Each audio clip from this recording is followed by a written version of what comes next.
আলাইকুম, শুভেচ্ছা সবাইকে। আজ নিউজে কি থাকছে চলুন জেনে নেওয়া যাক। পদ্মা সেতুতে প্রথম ট্রেন চলবে ঢাকা থেকে ফরিদপুর।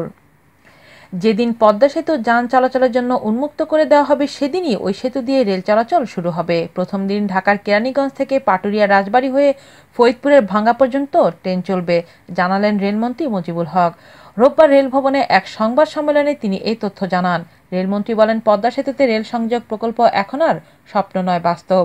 পদ্মা সেতুতে একই দিন রেল ও যানবাহন চলবে, আমরা সেভাবেই পরিকল্পনা নিয়েছি। এই প্রকল্পের সারসংক্ষেপ প্রধানমন্ত্রীর কাছে পাঠানো হবে। তিনি বলেন, বর্তমানে ঢাকা থেকে যশোরের দূরত্ব ৩৫৬.৪০ কিলোমিটার। পদ্মা সেতুতে রেল সংযোগ প্রকল্প বাস্তবায়িত হলে এই দূরত্ব হবে মাত্র ১৭০.৬৭ কিলোমিটার, অর্থাৎ ১৮৫.৭৩ কিলোমিটার দূরত্ব কমে যাবে।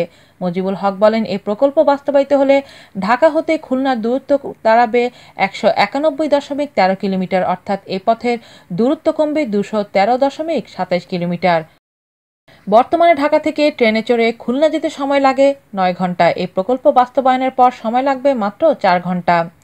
রেলপথ মন্ত্রী বলেন, এই প্রকল্প বাস্তবায়নের জন্য ২০১৬ সালের ৮ই আগস্ট ঠিকাদারি প্রতিষ্ঠান চায়না রেলওয়ে গ্রুপ লিমিটেডের সঙ্গে ২৭,৬৫২,৫৭ টাকার কমার্শিয়াল চুক্তিপত্র স্বাক্ষরিত হয়।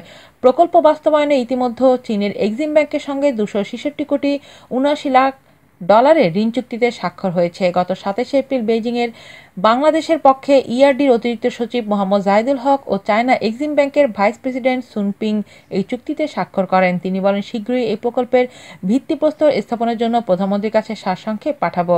তিনি যেদিন সময় দেবেন সেদিন এই প্রকল্পের ভিত্তিপ্রস্তর স্থাপন করা হবে। আজ এ পর্যন্তই। আল্লাহ হাফেজ।